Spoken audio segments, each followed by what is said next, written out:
You don't make it easy, Nia, do you? That's my pencil. So I have just spent ages trying to work out the best way to fold the legs. The joys of trying to do DIY work with a pup who just wants to eat everything.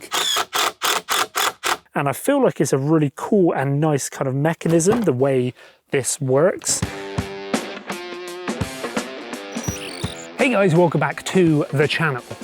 The channel where I just kind of make stuff up as I go along. And if you've watched any of our previous or recent videos, you will know that I've spent some time doing kind of like sorting out the garden.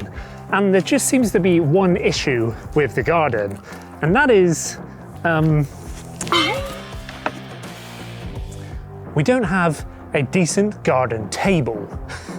We live in England, and in England we have about 3 days worth of summer every year. So buying a garden table just seems to be absolutely ridiculous because we will literally use it 3 days a year. So 99% of the time it's just going to be made redundant. But today I'm going to build my own. And there are two criteria that this garden table has to have. One of them is the fact that I want to use pretty much all recycled wood that I've got kind of stored in the shed. And two, because we're not going to be using the table very often, it has to be foldable, so it has to be stored in the shed. And I've got an idea of how I want to make it foldable with a hidden kind of mechanism, but I'll explain it when I get to it, because as you know, I make things up as I go along. So no, there are no plans, there are no diagrams, there's no drawings, there's just an idea rattling away up there.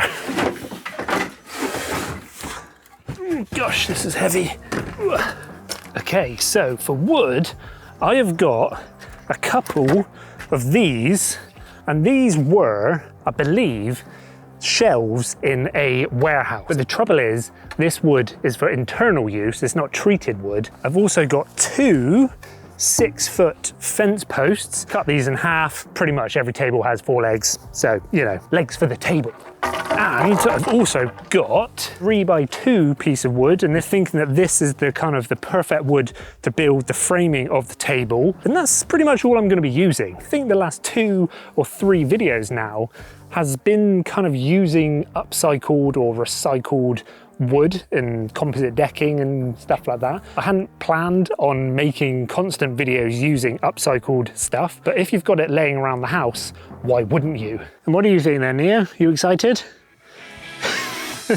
Alright, so let's actually try to start building this thing, and the first thing I did was to separate those wooden slats. And after I made a right meal of it, doing it the most awkward way possible, I worked out that laying it on the floor and giving each slat a whack with the hammer meant it came apart super easily. And if you've ever tried doing DIY out in the garden, you'll know how much of a distraction a puppy can be. So after I give him some much needed tickles, I could then carry on and de-nail the rest of those wooden slats. And now I've laid them out pretty much how I want the table to look, with a slight gap between all of them as well, maybe like a 5 to 10 mil. I've not quite decided yet. So the size at the moment is about 6 foot by about 3.5 feet that way. But obviously if you were building your own table, you would probably have long lengths of wood, so you would cut them at the size you want. So I'm happy with that size. I think it's pretty much the size I would have built anyway. So now I've basically got to sand up all of these pieces of wood. And I watch a lot of DIY channels on YouTube, and I would love to have a full-on workshop with all of their fancy tools. But no, all I've got is some sandpaper and some good old elbow grease. So yes, this took me ages to sand down all 25 lengths. But I think sanding and prepping this wood will make a big difference in the end. Well, I bloody hope so. Now I know that most people who would be making their own external furniture, like a garden table, would probably want to use treated wood or some form of very expensive like cedar wood or something that is going to survive years and years and years. But because we literally don't sit out here or eat out here very often, the table's not going to be used very often. So one, I don't want to go buy loads of expensive wood, and two, if it's going to potentially rain, then I'll just put it in the shed. But it doesn't mean that I don't want it to be semi-treated. So yes, I was going to to just paint it, but I've actually gone out now and bought a big tin of 5-star wood treatment. I think a few layers of this and a few layers of paint should be enough to survive a little bit of rain and drizzle, but not a full winter in England. I will be putting it in the shed for that. Now, I have no idea if this wood treatment will work, but I thought there is no harm in trying, and surely it would give some form of protection. So I just made sure that the wood was fully coated in the stuff so it would soak in and give it the best chance of hopefully working. And because there were so many of these slats, I made myself this little production line so I knew which ones I had treated. And I was pretty happy with this carrying contraption I made, because I'm assuming this chemical is pretty nasty and I didn't want to get it all over my hands.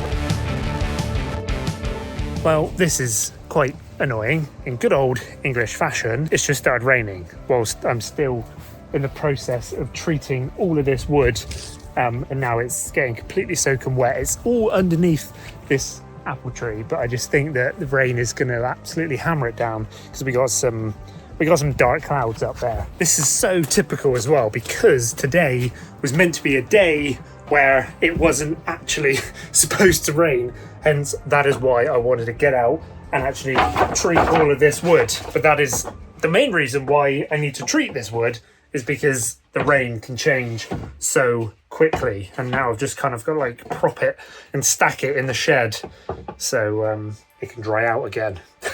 All right, good morning. It is now the next day. Say hello, Neo. Say hello. And I'm hoping today it is a dry day. It says it should be like sun cloud, but there's a few clouds up there that look like it might rain. But in the meantime, like overnight, I basically just worked out that the wood treatment that I used here, there's two versions. There's this wood treatment, and they also make a wood preserver as well. And I'm not sure whether I should have used the preserver rather than the treatment. It doesn't really matter anymore because I've done 2 coats of that. And today is the day where I need to start painting all of those wooden slats.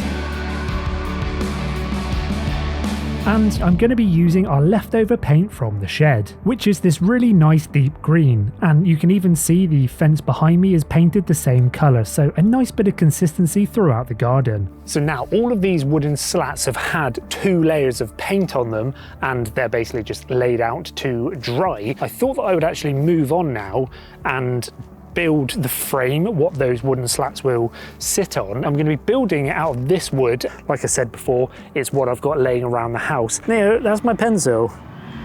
Neo, that's my pencil. You don't make it easy, Neo, do you? You don't make it easy for me. Right, oh gosh. Yeah, thank you, thank you.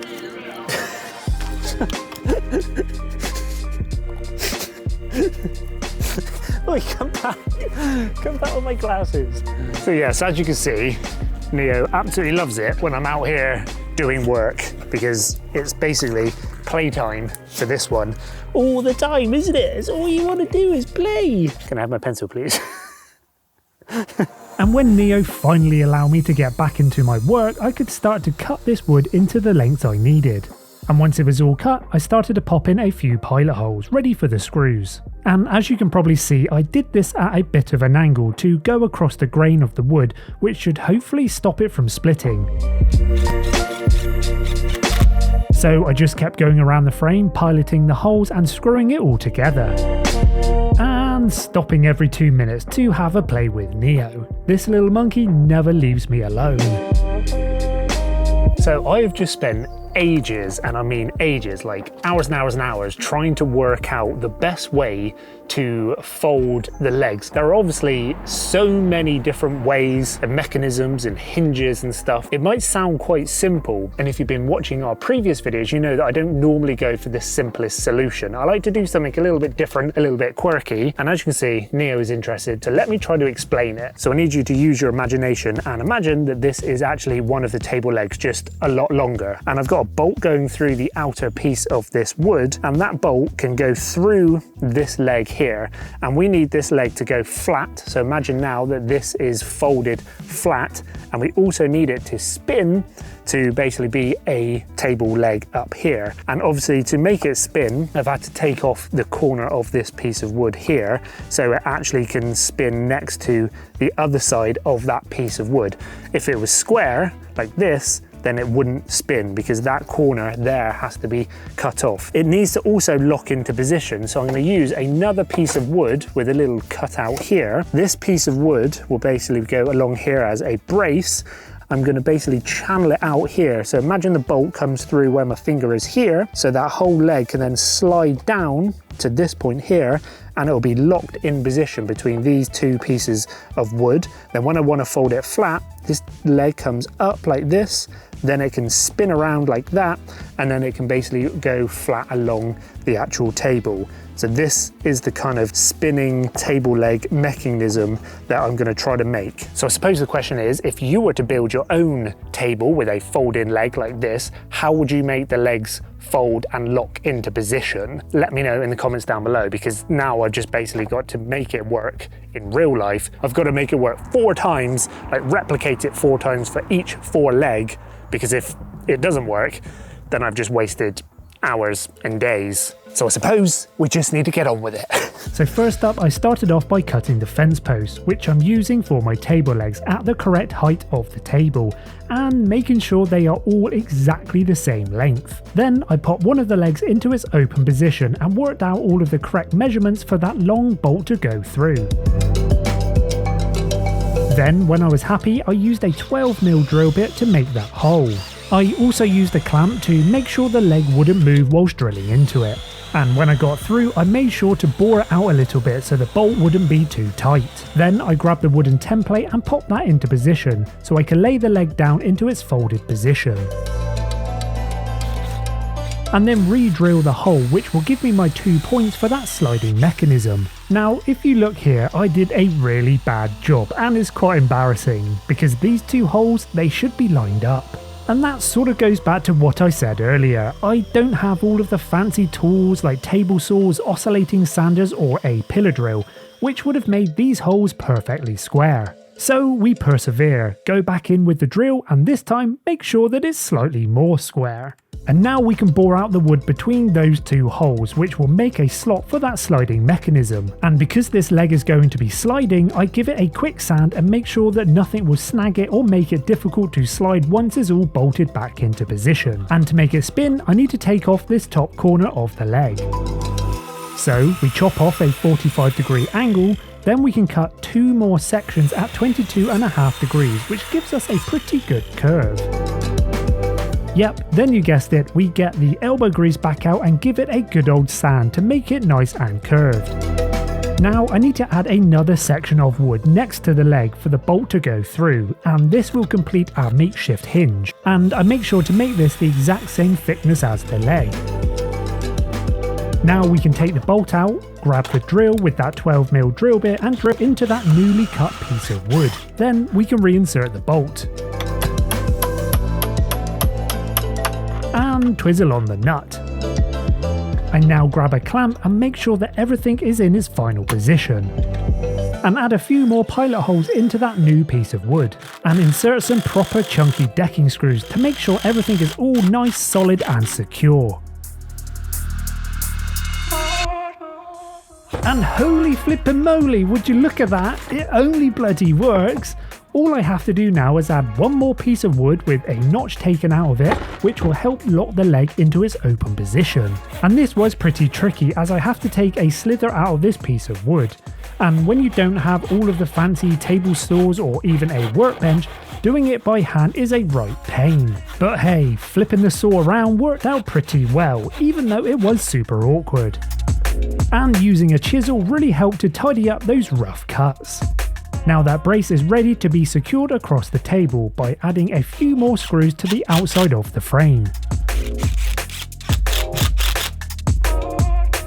So now that piece of wood is fastened with that notch taken out, that basically means that the leg can slide up on that slot that we drilled earlier, and it folds down nice and flush and flat inside of the table. And I feel like it's a really cool and nice kind of mechanism, the way this works. So it locks in down there, the bolt goes through, so it's a nice solid hinge. And now I'm just thinking to myself that it works on this leg. I've just got to replicate that 3 more times, so every leg has that same sliding and locking mechanism. And because there are 4 legs, I didn't want to bore you and show every single one being put on, but I've done all 4, and now I'm thinking I need to basically get it up and over. But as you can probably guess, this thing weighs an absolute ton because there is so much wood. Oh gosh, it's all holding at the moment. Now I can hopefully swing these legs out. Yeah, what do you reckon, boy? And we have a table. He's a little bit wobbly. I'm hoping that is just the uneven grass terrain. Okay, I'm pretty happy with that. And now I know it all works, I wanted to add a few more screws from the brace into that hinge piece of wood to make sure that it was all nice and solid. Then I thought I'd give it a nice sand to get rid of any possible splinters. And finally, I decided to add one more center brace to make sure that this outer frame wouldn't bow or twist. And even though this wood I used here is already treated for external use, I still decided to give it a coat of that treatment I bought earlier to give this table the best chance of surviving a good old British summer. And I'm just thinking to myself, before I put everything back together, these green slats go with this brown leg really, really nicely. I like how tonally these 2 colours go together, but I don't like the fact that that means that I'd have 3 different colours. So what I've got now is this garden furniture sort of stain, which is a rich teak colour and is actually pretty much the same colour as those legs. What I'm going to do now is paint that frame, which means that everything will be brown apart from the top green slats, and I think it should look really, really nice. And I actually ended up doing a few coats of this brown stain to make sure that it matched the same colour as those legs. I don't know if you can tell, but I am literally sweating buckets out here today. It is almost 30 degrees, which is very, very hot for England. It's literally the perfect day to use a table and have a barbecue, but the table is still not done. But the legs are now back on the table, and it means that I can now get those green wooden slats fastened on top and screw them down and turn it into an actual table. This project is almost there now. So I started off by adding the center slat first and worked everything else off of it, making sure that I used a spacer to get the same gap between each slat. Then it was a case of repeating the same process for each piece of wood, and the tabletop soon came together.